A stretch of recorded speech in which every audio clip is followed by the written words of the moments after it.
Olá! Nós estamos vivendo um momento de tristeza no nosso país em virtude dessa tragédia que houve com um time de futebol conhecido aqui no nosso país, o Chapecoense. E as perguntas que começam a surgir são sempre as mesmas. Onde Deus está no meio de uma tragédia? Por que acontece tantas mortes assim? Em um ataque de terrorismo, por que tanta gente inocente morre? Numa epidemia, enfim, em uma tragédia, onde Deus está? Ele não está cuidando dos seus filhos? Ele não está cuidando deste planeta? Como entender isso? Por que acontece tantas tragédias se Deus é amor? Essa e muitas outras questões você vai acompanhar agora, pois está no ar, Na Mira da Verdade.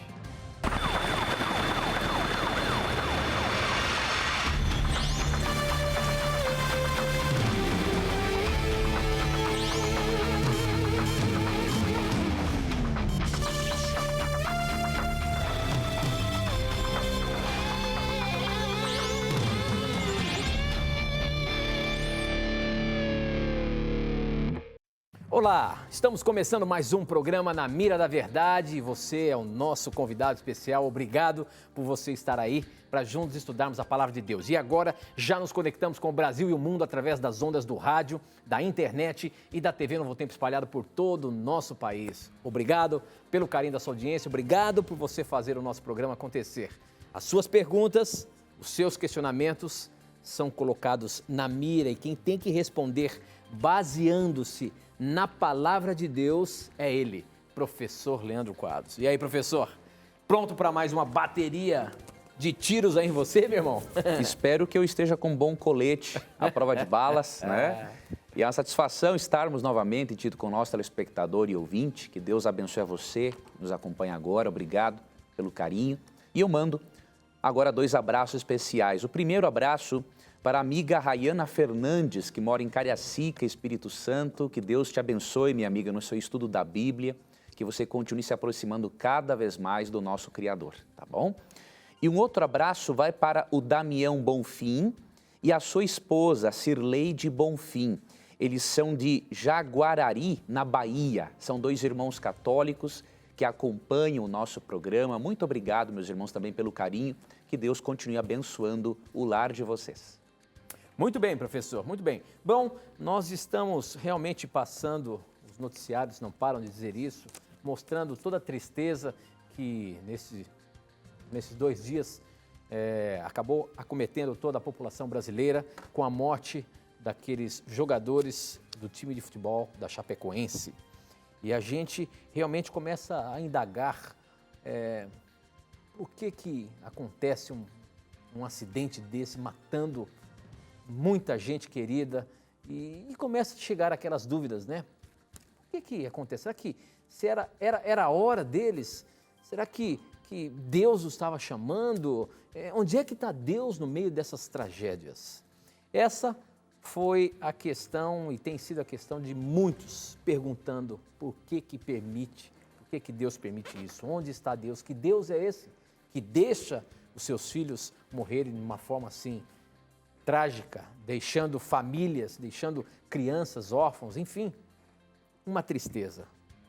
Mas o nosso Criador, como a gente lê em Isaías, no capítulo 46, verso 9, diz o seguinte, na segunda parte, só Deus, e não há nenhum outro como eu.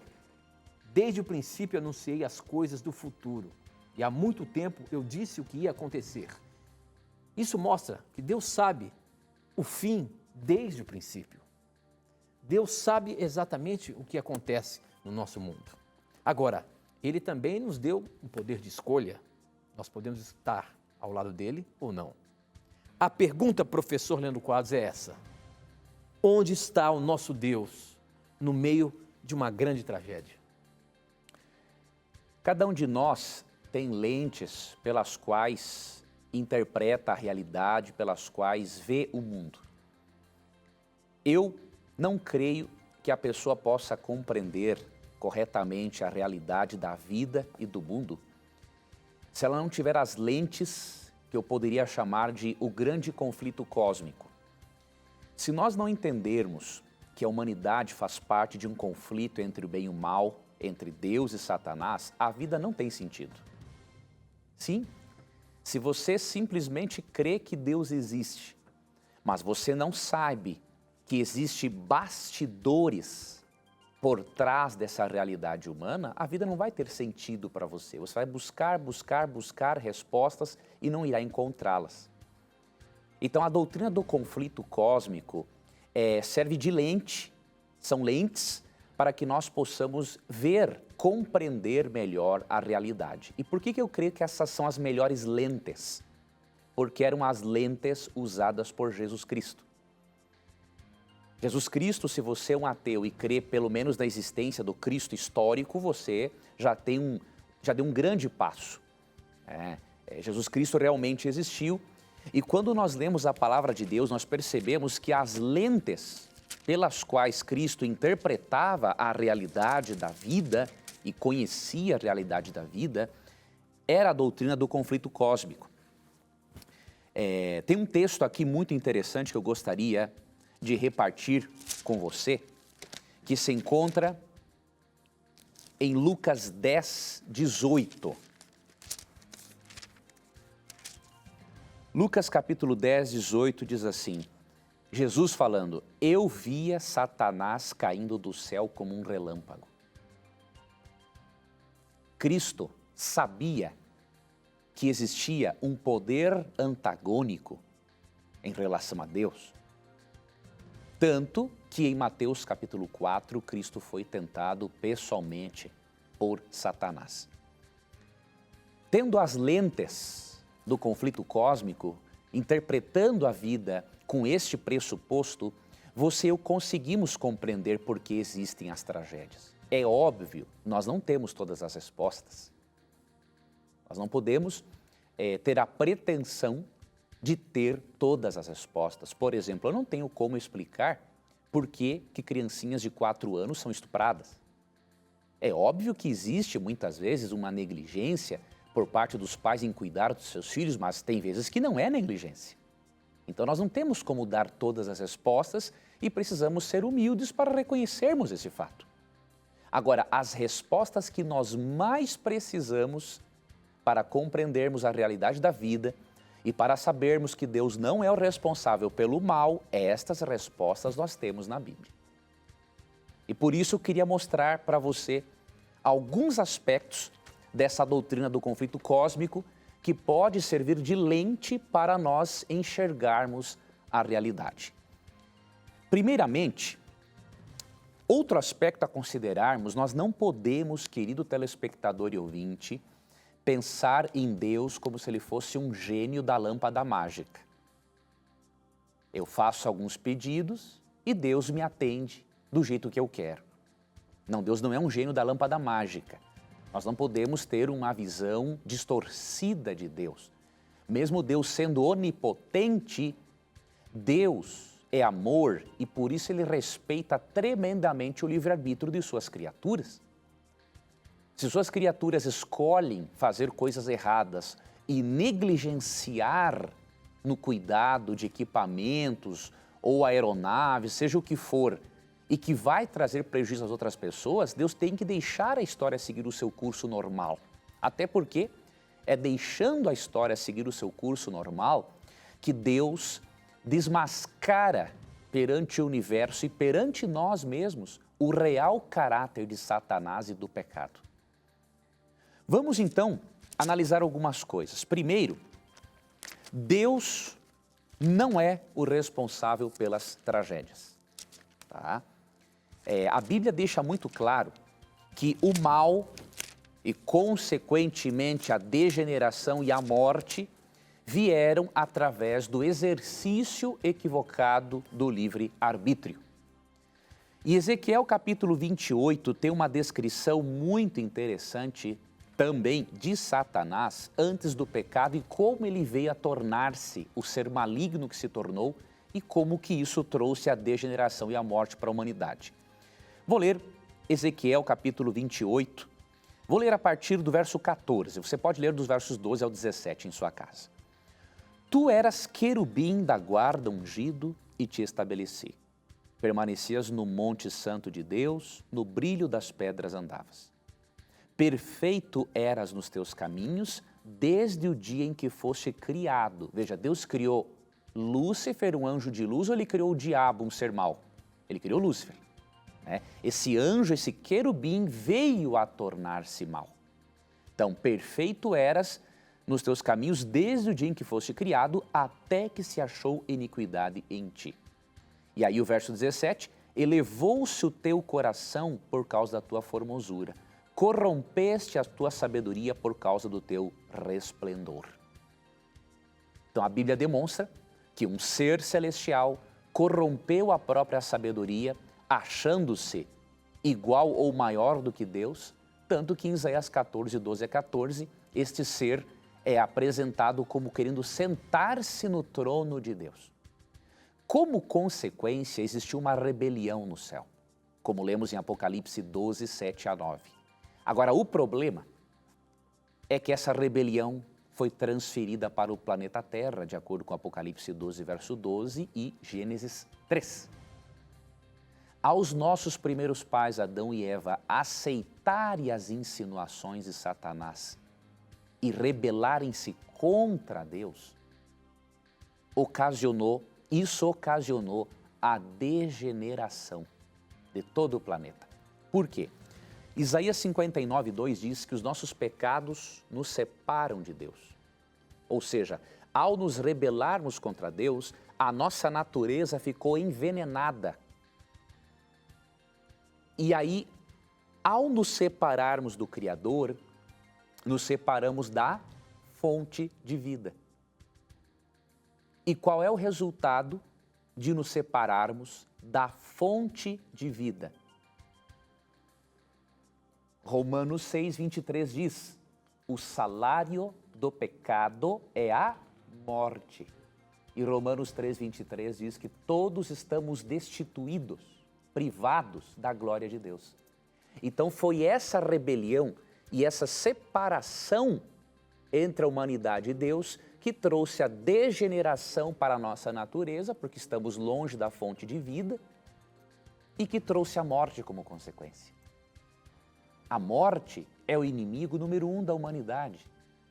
E ela pega pessoas boas e pessoas más.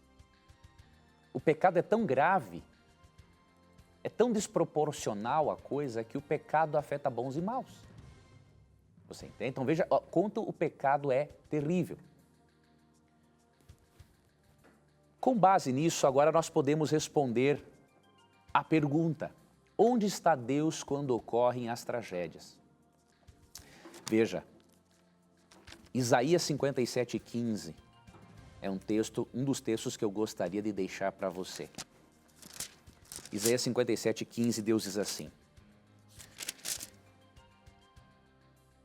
porque assim diz o alto sublime que habita a eternidade, o qual tem o nome de santo. Habito no alto e santo lugar, mas habito também com o contrito e abatido de espírito, para vivificar o espírito dos abatidos e vivificar o coração dos contritos. Você percebeu uma coisa interessante? Deus está no santuário celestial, como nosso intercessor, como nosso sacerdote. Jesus aplica os benefícios da sua graça nas nossas vidas, por meio do Espírito Santo. Mas mesmo Ele estando lá, Ele habita também com o contrito e com o abatido de espírito, para vivificar o espírito dos abatidos. Jesus não prometeu que nós não passaríamos por aflições. Em João 16:33, ele disse assim: no mundo passais por aflições, mas tende bom ânimo, eu venci o mundo. A morte de Cristo na cruz, amigo telespectador e ouvinte, garantiu a vitória definitiva de Deus sobre o poder que o diabo exerce na morte, com a morte. E por quê? Porque ao Jesus Cristo pagar a dívida humana para com a lei de Deus, além de desmascarar a Satanás, Deus tem agora o direito legal de perdoar e dar a vida eterna a todo aquele que crê no sacrifício de Cristo. É por isso que Hebreus 2:14 diz, 15, né? 14 e 15. Visto, pois, que os filhos têm participação comum da carne e sangue, destes também ele igualmente participou, para que por sua morte destruísse aquele que tem o poder da morte, a saber, o diabo, e livrasse todos que, pelo pavor da morte, estavam sujeitos à escravidão por toda a vida. A morte e ressurreição de Cristo garantiu a Deus a possibilidade de esmagar a cabeça da serpente, Satanás. E por isso, Deus, mesmo não prometendo livrar-nos do sofrimento, ele diz em Isaías 57:15 que ele está conosco para aliviar a nossa alma. E em João 14:27, Cristo promete a todos aqueles que o amam e o seguirem uma paz que ninguém pode dar. Uma paz que será um auxílio tremendo para a pessoa encarar os sofrimentos e desafios da vida. João 14:27, deixo-vos a paz, a minha paz vos dou. Não vou lá dou como a dá o mundo. Não se turbe o vosso coração, nem se atemorize. Jesus não prometeu livrar-nos das consequências do pecado, mas ele prometeu aliviar-nos das consequências do pecado. Ele prometeu estar conosco em todos os momentos. Muitas pessoas no Brasil se encontram sofrendo por essa tragédia. Eu, para lhe ser sincero, ontem eu nem consegui me concentrar direito para trabalhar. Agora, eu posso lhe garantir uma coisa. Cristo foi o ser que mais sofreu por ter morrido na cruz e por ter que presenciar muitos filhos dele hoje vivendo tragédias por causa da influência maligna. Mas eu posso garantir por você, mesmo que Cristo tenha sido o ser que mais sofreu, ele se familiariza, se simpatiza com o sofrimento das famílias, e Cristo tem uma promessa muito especial para todas as famílias que perderam entes queridos, não apenas nesta tragédia que ocorreu com a equipe da Chapecoense, mas também com todas as famílias, uma promessa para todas as famílias que perderam entes queridos em outros momentos trágicos da vida. Eu quero deixar para você Apocalipse 21, 4-7, que diz assim: e lhes enxugará dos olhos toda lágrima. Um dia você não vai mais chorar pela dor da morte, você não vai mais chorar pela perda, Deus vai acabar com isso. Enxugará dos olhos toda lágrima e a morte já não existirá. Já não haverá luto, nem pranto, nem dor, porque as primeiras coisas passaram. E aquele que está sentado no trono disse: eis que faço novas todas as coisas. E acrescentou: escreve, porque essas palavras são fiéis e verdadeiras. Deus prometeu, ele vai cumprir. Disse ainda: tudo está feito. Eu sou o alfa e o ômega, o princípio e o fim. Eu, a quem tem sede, darei de graça da fonte da água da vida. O vencedor herdará estas coisas, e eu lhe serei Deus, e ele me será filho. Apegue-se a Deus em meio às tragédias, porque mesmo habitando no santuário celestial, ele está do seu lado para lhe amparar, para lhe fortalecer. E eu convido a você, olhe para a realidade da vida com essa lente chamada conflito cósmico. Se você entender esta doutrina, mesmo que você e eu não tenhamos todas as respostas, a vida terá muito mais lógica, terá muito mais sentido, porque você vai analisar a vida pela lógica de Jesus Cristo. Convido a você, faça o nosso estudo bíblico, Verdades para o Tempo do Fim, e com certeza Deus vai ajudar você a entender um pouco mais essa realidade e a obter o conforto e a certeza da presença de Deus com você, apesar do sofrimento, desse resultado terrível do pecado. Muito bem, professor. Muito bem. O nosso programa está apenas começando. Você pode participar mandando suas perguntas através do nosso SMS. O número é 12 981510101. Você manda, a gente recebe aqui na hora. Ou pelas redes sociais. pelo Facebook, namiradaverdade.nt, pelo Twitter, @namiradaverdade, e ainda tem o nosso blog, novotempo.com/namiradaverdade, tá bom? Essa pergunta aqui, professor, chegou pelo nosso SMS, quem mandou foi o Rafael Carrijo. Ele é evangélico, assembleiano, mora na cidade de Franca, e ele diz que sempre acompanha o Na Mira da Verdade e confessa que já aprendeu muito com a gente. Gostaria de fazer uma pergunta, ele diz.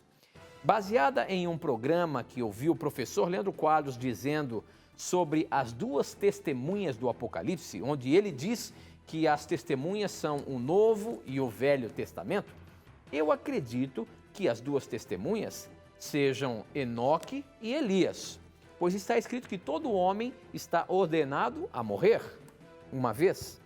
E Gênesis 2,17, está escrito que por causa do pecado todo homem morreria.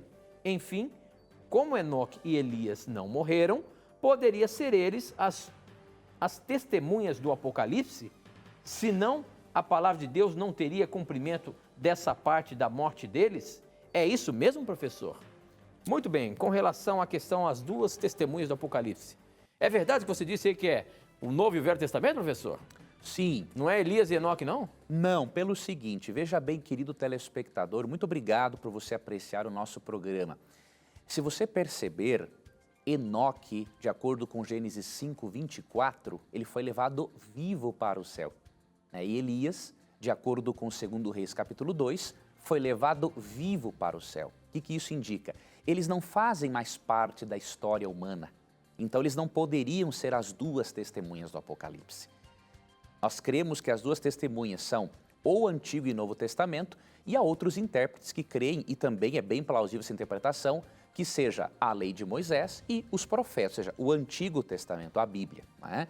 E nós também temos a interpretação porque no contexto, né, de Apocalipse 11, diz que essas duas testemunhas tiveram seus corpos queimados pela besta que sai do abismo, aqui no verso 7. Enoque e Elias não se encaixam nisso. Veja, eles já foram arrebatados antes da morte. Eles já estão fora dessa realidade aqui apocalíptica. Né? E nós cremos que a identificação, seguindo o método historicista, dessa besta do abismo tem a ver com o Império Francês, a Revolução Francesa, que queimou em praça pública muitas Bíblias. Ou seja, a lei de Moisés e os profetas, as testemunhas de Jesus, ou Antigo e Novo Testamento. Então nós cremos que pelo método historicista, né, e considerando que esses dois grandes homens já não fazem mais parte da nossa história aqui humana, as duas testemunhas não poderiam ser realmente Enoque e Elias. Ok, mais uma pergunta respondida. Agora essa veio pelo nosso Facebook, como a gente falou da tragédia, e existem vários assuntos rondando sobre isso. A pergunta, deixa eu ver aqui, a pergunta do José Mendes Justino é o seguinte: gostaria de saber... Não é essa aqui não, é essa aqui, ó, sobre o assunto, né? Deixa eu ver aqui onde é que tá. Isso mesmo. O Beto Fortes, ele diz o seguinte: sou católico, moro em Jundiaí, São Paulo, e gostaria de saber o que a Bíblia fala sobre essa questão de videntes. Teve uma vidente que previu o acidente aéreo. O que a Bíblia fala sobre essa questão de videntes prever alguma coisa ou alguma tragédia? Isso tem inspiração divina, professor? Primeiro ponto, precisamos fazer uma distinção, amigo telespectador e ouvinte, entre o profeta bíblico e os chamados videntes atuais. Por quê? De acordo com Números 12, verso 6, Deus se revela a um profeta por meio de sonhos ou visões, e quando você vê o conteúdo da revelação profética, todo o conteúdo tem um propósito salvífico. Levar uma nação ao arrependimento, aproximá-la mais de Deus, para que as pessoas sejam salvas. Okay? Então, o dom de profecia bíblico exalta a Deus, leva as pessoas de volta a Deus. Essas predições não fazem isso. Não exaltam a Deus, mas exaltam o indivíduo que faz a suposta predição. Então, por aí você já vê que não é de Deus. Segundo ponto, não tem conteúdo salvífico. Não leva as pessoas para a cruz. Ok? É por isso que em Deuteronômio 18, a Bíblia diz que Deus abomina esse tipo de coisa que não tem relação com a salvação. Então, em Deuteronômio 18, 9, a 12 é muito claro em dizer o seguinte: quando entrarem na terra que o Senhor, o seu Deus, lhes dá, não procure imitar as coisas repugnantes que as nações de lá praticam. Vamos ver quais são essas coisas repugnantes? Não permitam que se ache alguém entre vocês que queime em sacrifício o seu filho ou sua filha, que pratique adivinhação, ou se dedique à magia, ou faça presságios, ou pratique feitiçaria, ou faça encantamentos, que seja médium, consulte espíritos ou consulte os mortos. O Senhor tem repugnância por quem pratica essas coisas. Então, se existem só dois poderes, Deus e seus anjos e Satanás e seus anjos, e Deus tem repugnância por adivinhação, por presságios, coisas que não têm relação com o dom profético bíblico, é óbvio que isso é obra do diabo. Não tem um porquê de acreditarmos diferente. Você não pode, amigo telespectador e ouvinte, jamais acreditar no sobrenatural como sendo de Deus, porque nem tudo que é sobrenatural vem de Deus. Leia, por exemplo, o Êxodo capítulo 7. Você percebe em Êxodo 7 e Êxodo 8 que os magos egípcios imitavam certas coisas sobrenaturais que Deus fazia por meio de Moisés. Por quê? Porque o diabo tem poder para fazer coisas também. E um outro detalhe para analisarmos: a Bíblia tem muitas predições que se cumpriram à risca, especialmente as profecias messiânicas sobre Jesus, onde ele nasceria, como seria o seu sofrimento, que ele seria traído. Nós temos que atentar para essas predições que são específicas e não para essas predições gerais. Eles não fazem predições específicas, fazem predições gerais, não são específicos como a Bíblia, mostrando. E outra coisa mais importante, outra coisa também importante, Deus não erra. E muitas dessas pessoas que fazem predições, acertam aqui, erram ali, acertam aqui, erram ali. Não, Deus no dom profético não trabalha com erro. Ele sabe. Deus, ele não prevê o futuro, ele sabe o futuro. Então é bem diferente e nós não devemos aceitar esse tipo de coisa. Muito bem, eu queria aproveitar e dizer para você, esse curso bíblico que o professor falou ainda há pouco, Verdades para o Tempo do Fim, você pode ter aí na sua casa hoje mesmo. Você pode fazer o seu cadastro, você pode pedir hoje mesmo, na verdade. Para você ter esse curso bíblico aí na sua casa, você pode entrar agora no nosso blog, novotempo.com/Na Mira da Verdade, você vai ver a imagem dessa revista, você clica lá, vai ser feito um cadastro para que ela chegue direitinho na sua casa. Ou, se você preferir, pode ligar para a gente, 0 operadora 12 2127 3121, no horário comercial, e pedir o curso bíblico Verdades para o Tempo do Fim. É o nosso presente para você, tá bom? Pode pedir hoje mesmo. Bom, a gente tem que ir para o intervalo, não sai daí não, a gente volta já já.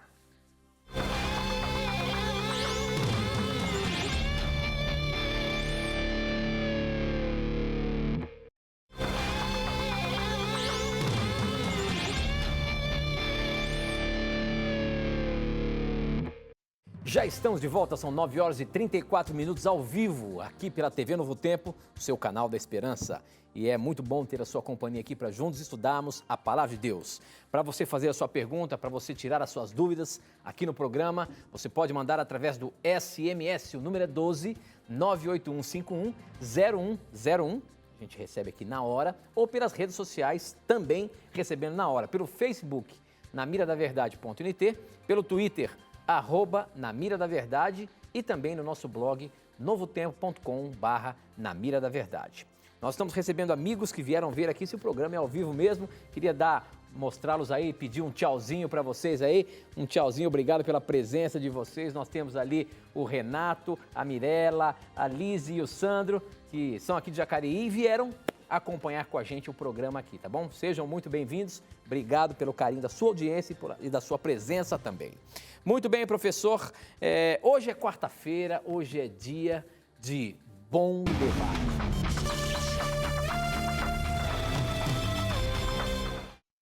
O nosso bom debate de hoje é direcionado, obviamente, para todos os irmãos de todas as igrejas, mas especialmente para os católicos. Como Pedro poderia ser a pedra principal da igreja se ele traiu Jesus de acordo com Mateus 26, 69 a 75, gostaria que você refletisse nessa questão. Como Pedro poderia ser a pedra principal da igreja se ele traiu a Jesus? Avalie, medite no texto bíblico, avalie as considerações, né? Faça as suas considerações e escreva para o nosso e-mail bomdebate@novotempo.com. Nós vamos aguardar a melhor resposta, a melhor observação ou até uma contra-resposta contra nós, a melhor, a mais embasada, com certeza vai ser apresentada resumidamente, obviamente, aqui no programa. Então, bomdebate@novotempo.com. Você tem até segunda-feira para mandar as suas considerações. Como Pedro poderia ser a pedra principal da igreja se ele traiu a Jesus? Ok, professor, muito bem. Portanto, você tem 48 horas para fazer a sua tese e mandar para a gente. Não perca tempo. Faça aí, vamos fazer um bom debate e vamos crescer no estudo da Palavra de Deus, tá bom?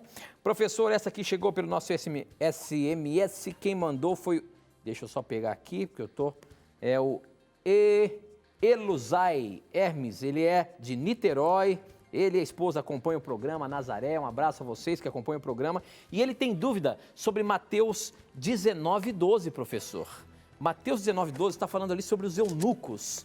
E olha o que diz a palavra de Deus. Eu tenho aqui a minha palavra na linguagem de hoje, não fala especificamente eunucos, mas eu vou ler aqui na versão tradicional que diz o seguinte: porque há eunucos que assim nasceram do ventre da mãe, e há eunucos que foram castrados pelos homens, e há eunucos que se castraram a si mesmo por causa do reino dos céus. Quem pode receber isto? Receba-o. Esse texto, falando sobre os eunucos, o que quer dizer isso aí com respeito a quando fala aqui, que eles fizeram isso por causa do reino dos céus? Eunuco, então, realmente eram homens que eram castrados, é isso? Sim e não. Porque aqui no começo diz o seguinte, na linguagem de hoje: pois há razões diferentes que tornam alguns homens incapazes para o casamento. Uns porque nasceram assim, outros porque foram castrados e outros ainda porque não casam por causa do reino dos céus. Isso é na linguagem de hoje. Seria mais ou menos esse o entendimento de eunuco aí ou não? É isso mesmo. Quando Jesus fala em Mateus 19:12 que alguns são eunucos porque nasceram assim, se refere a pessoas que nasceram com problemas congênitos, problemas nos órgãos sexuais e que não podem reproduzir e se casar.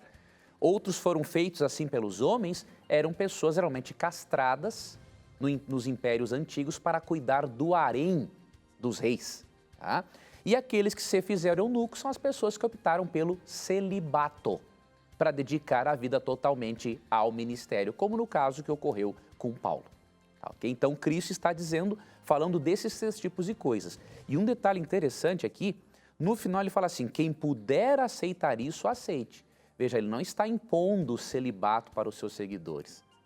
Então, um irmão que é sacerdote católico, né, à luz da Bíblia, ele teria toda a liberdade para se casar, porque o celibato não é imposto. Cristo até disse, quem puder aceitar isso, aceite. Obviamente, a maioria não pode aceitar isso, porque não recebeu este dom. A pessoa necessita da atividade sexual, porque é uma necessidade física e psíquica. Então, esse é um texto muito forte contra a teologia de que o celibato é obrigatório.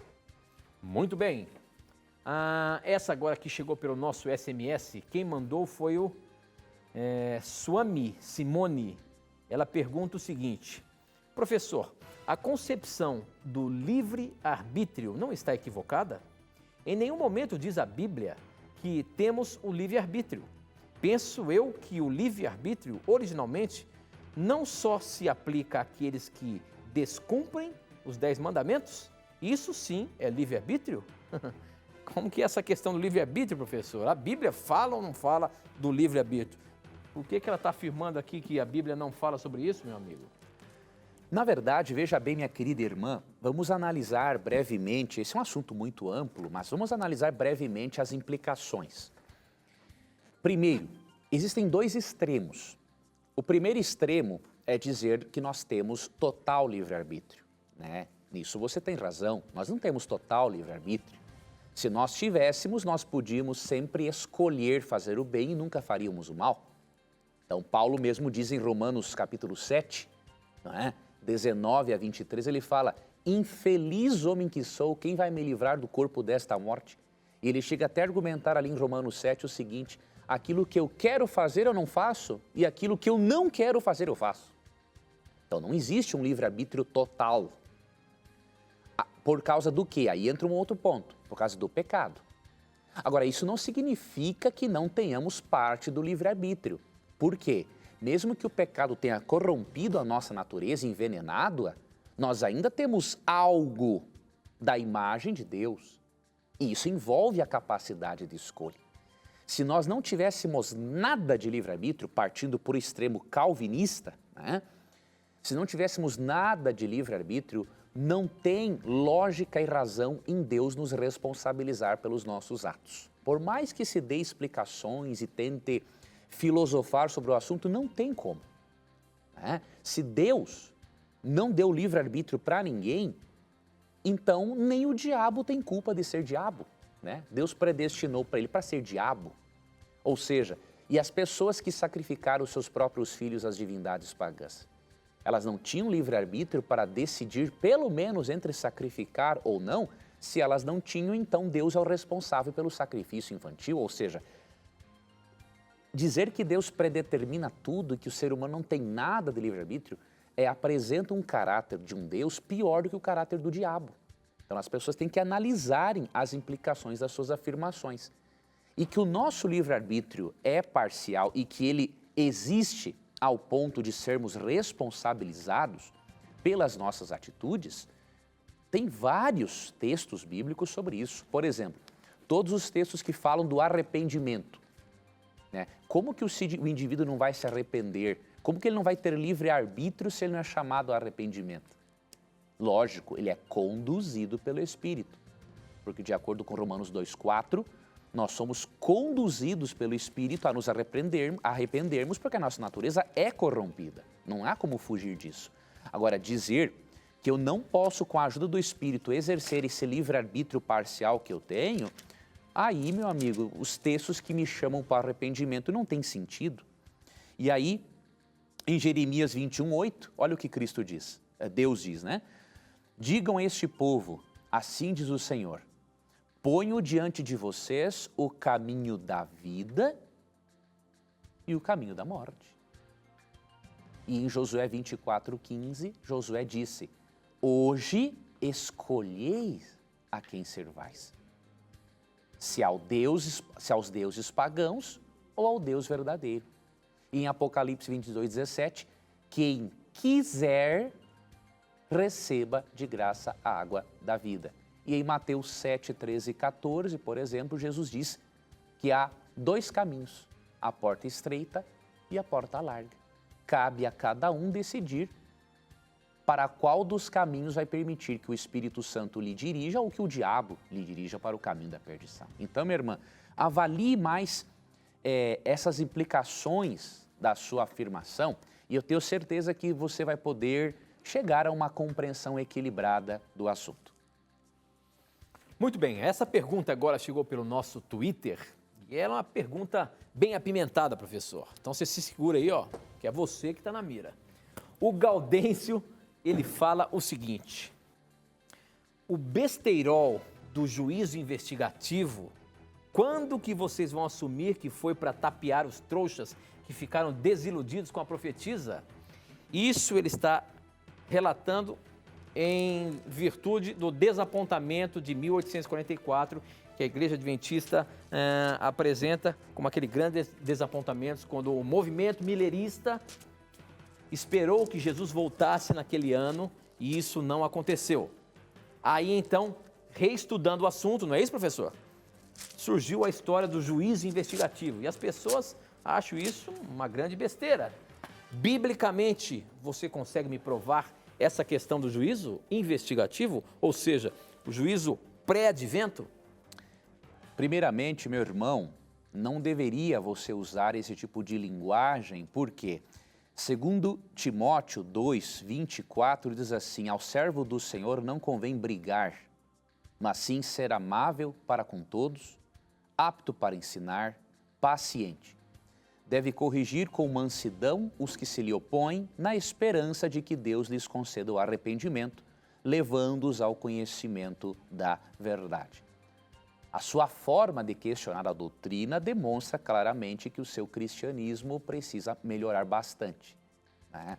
Não sou melhor do que você, pelo contrário. Eu nem me sinto merecedor de estar aqui, né? Sou um grande pecador e o certo era nem eu estar aqui apresentando este programa, mas pela graça de Deus eu estou aqui. Então não estou dizendo que eu sou melhor do que você. Agora, à luz da Bíblia, eu posso mostrar para você que a sua forma de discordar não é cristã. Demonstra que você está aí com as suas emoções atribuladas por alguma coisa e você precisa da ajuda de Deus para resolver isso. Porque um servo do Senhor tem que discordar, mas sem brigar com os outros, sem ser deselegante. Outro aspecto importante, a doutrina do juízo pré-advento é muito clara nas Escrituras e só não vê quem não quer. Digo isso com todo respeito, só não vê quem não quer, né? Quando você estuda, de fato, a Bíblia, você percebe que Deus tem uma forma de proceder muito interessante antes de executar a sentença sobre um pecador. Quer ver uma coisa? Gênesis 3, 9 a 13. Quando Adão e Eva pecam, Deus chega no jardim do Éden e começa a fazer uma série de perguntas. Adão, onde estás? Será que Deus não sabia onde Adão estava escondido? Claro que Deus sabia. Deus pergunta assim para Adão, por acaso quem te fez saber que você estava nu? Você comeu da árvore que eu te ordenei não comer? Ou seja, o que Deus estava fazendo ali? Ele está fazendo perguntas para investigar. Ele está investigando e depois dele investigar os fatos, ele dá a sentença.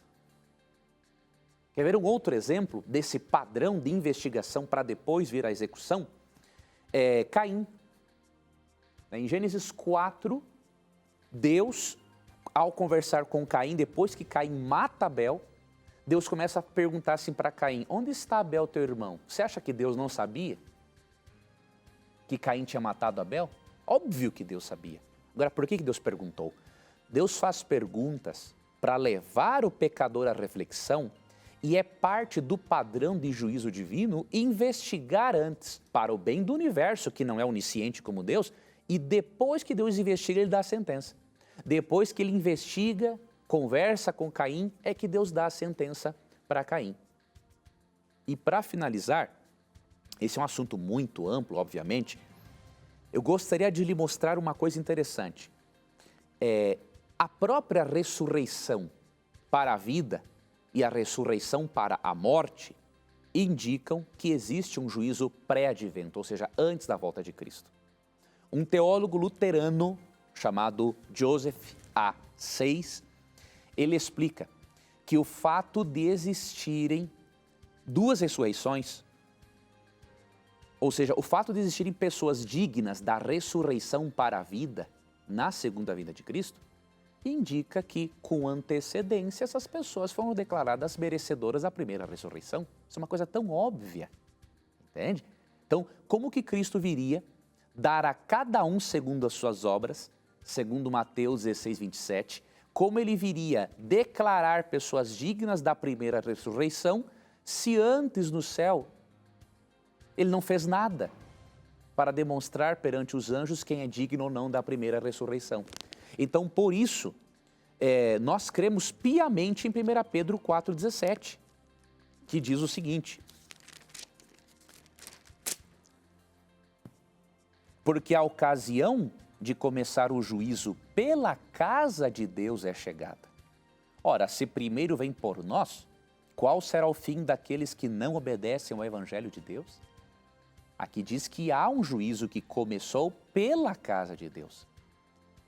E deste modo nós temos plena convicção de que em Daniel capítulo 7, versos 9 e 10, quando há menção do tribunal divino, anjos ao redor, livros, ali é um juízo pré-advento, para declarar quem é digno da primeira ressurreição ou não. Então, meu irmão, tenho certeza, se você tirar esses seus pressupostos, tirar um pouco o seu preconceito você vai estudar a palavra de Deus e vai compreender a questão do juízo pré-advento. E você vai perceber uma outra coisa, que o que os críticos falam por aí, né, nos seus livros, de que o juízo pré-advento tira a certeza da salvação do crente, é uma grande ilusão, é algo totalmente sem fundamento.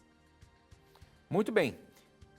Nesse mesmo assunto aí do desapontamento e tudo mais, a pergunta que chegou para a gente é o seguinte, é da Radassa, ela é de Jarinu e diz: sou pastora e já faz algum tempo que assisto Na Mira da Verdade. Por favor, me explique. Ellen White falou a data que Jesus voltaria? Creio que não tem na Bíblia dizendo a hora e o dia que Jesus voltará.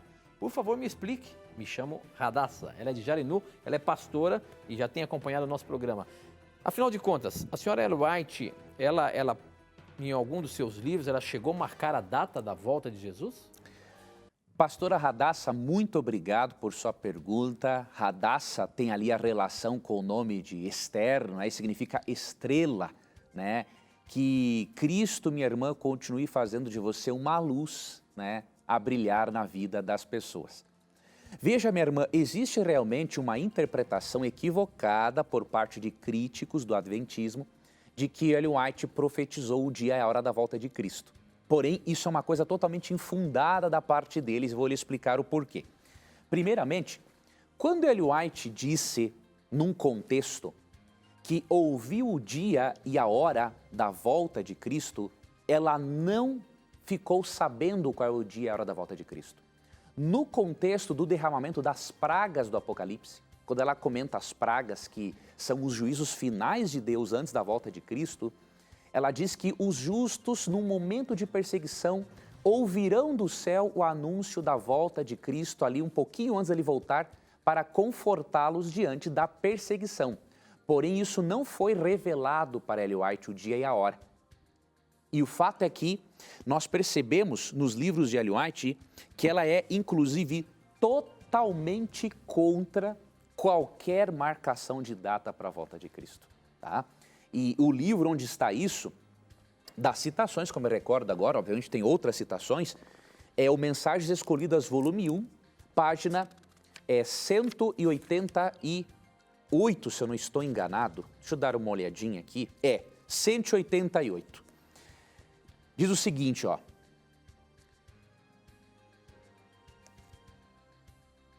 Advertido contra marcar tempo. Diz assim, ó.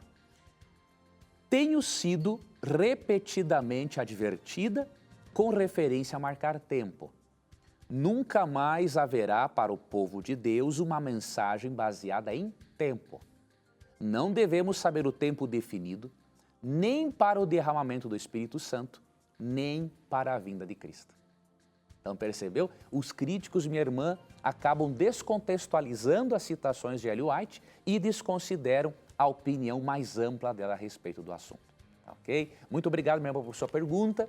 Continue conosco aqui no programa, com certeza Deus vai continuar aí aperfeiçoando o seu conhecimento e com as suas perguntas você também vai aperfeiçoar o nosso conhecimento. Muito bem. Agora nós temos duas perguntas relacionadas ao divórcio. E são perguntas distintas, mas eu vou colocá-las as duas, tá bom, professor? Tudo bem. A primeira é do Facebook, quem mandou foi a Valdene Linhares. Ela diz o seguinte: meu marido sempre me traiu. Vivemos há 18 anos e mesmo eu sabendo de tudo, lutava pelo meu casamento. Hoje ele mora atualmente com a mulher que foi amante dele há 14 anos. Eu tenho direito de pedir o divórcio? Se fizer isso, eu não estaria pecando, pois Deus abomina o divórcio. Ok? Essa é a primeira pergunta. A outra pergunta veio pelo nosso blog. Quem mandou foi a Lidiane Souza. Ela é de Poá, São Paulo. Ela diz o seguinte: boa noite, sou advogada o advogado está pecando quando patrocina uma ação de divórcio? Por favor, me responda, sou advogada e sinto minha consciência pesada, achando que é o diabo na minha vida. Muito bem, professor, são duas coisas relacionadas ao divórcio. Primeiro, uma pessoa que sempre sofreu com a traição. E o outro, o advogado, que tem que fazer o divórcio. Como é que você pode nos orientar aí biblicamente? Duas perguntas muito boas. Primeiro, minha querida irmã, você que foi traída assim por tanto tempo, você pergunta se se é um pecado você seguir a sua vida adiante. Eu posso garantir, minha irmã, que é um pecado você não seguir a sua vida adiante, tá? Primeiro ponto, Deus ficou muito feliz por você tentar salvar o casamento. Tá? Nenhum de nós basta estar vivo para ter a possibilidade de adulterar. Nenhum de nós está livre. Né? Agora, eu costumo dizer assim, quando um cônjuge tem um arrependimento sincero e deseja mudança, vale a pena o perdão. Né? Fazer uma terapia para os dois se recuperarem, resolver algumas questões pendentes, então vale a pena nesse caso. Agora, num caso desse, em que ele fica brincando com as suas emoções, você já devia ter deixado dele há muito tempo. Entendeu, minha irmã? Então você não tem mais o que investir numa relação dessas. Né? Porque se você o fizer, você vai estar pecando contra o seu próprio corpo, que é o templo do Espírito Santo. Ok? Então Deus abomina o divórcio, é claro, mas o casamento é feito por duas pessoas. Se ele decidiu não aceitar o seu perdão após as traições, biblicamente você é perfeitamente livre para um novo matrimônio.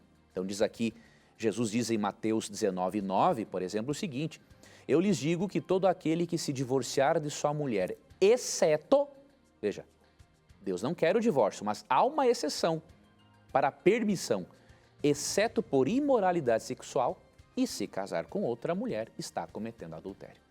Então, você é a parte traída, você fez o possível para perdoar, isso é muito importante. Não é? Há casais que praticam o perdão em relação ao adultério e conseguem restabelecer a relação, Deus abençoa isso. Agora, num caso desse, minha irmã, que ele ficou lhe enganando, brincando com você tanto tempo, na verdade, você já deveria ter seguido a sua vida adiante há muito tempo, tá bom? Então não fique sozinha, desnecessariamente, né? Siga a sua vida adiante, seja feliz e deixe ele lá com a outra mulher, já que ele quer assim, né? Quem perdeu foi ele, tá?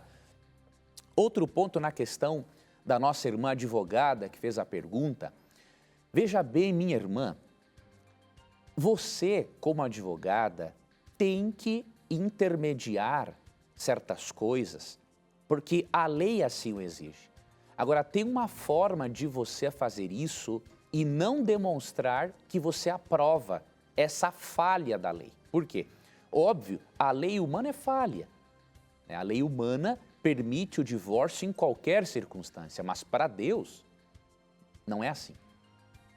Então o que acontece? Você não pode negar-se a ajudar alguém que por livre e espontânea vontade, pelo exercício errado do seu livre-arbítrio, quis o divórcio. Agora, como advogada cristã, você pode dizer, olha, eu estou atendendo o seu caso, mas eu quero lhe dizer uma coisa, Deus não é a favor disso. Você pode aproveitar o seu trabalho para evangelizar as pessoas. Você não pode mudar a opinião das pessoas. Você não pode mudar a lei. Agora, como uma advogada cristã, você pode apresentar de forma elegante o posicionamento bíblico sobre o assunto, mostrando para as pessoas que a lei de Deus tem que ser superior às leis humanas. Muito bem, professor. Com essa nós encerramos o programa de hoje. Agradeço você mais uma vez por estar aqui com a gente, sempre respondendo as questões baseando-se na Bíblia. Obrigado pela sua disposição e a você também, nosso ouvinte, nosso telespectador que acompanha o nosso programa, por ter feito o programa acontecer. A gente se encontra na semana que vem, se Deus quiser. Pela graça de Deus, um abraço, Tito, um abraço, amigo ouvinte da Rádio Novo Tempo, um abraço a você, telespectador, e lembre-se, sempre que você tiver a coragem de perguntar, a Bíblia vai ter a coragem de lhe responder. E aqui você já sabe, no Beco, as suas dúvidas, os seus questionamentos sempre estarão na mira da verdade. Até o nosso próximo encontro. Tchau.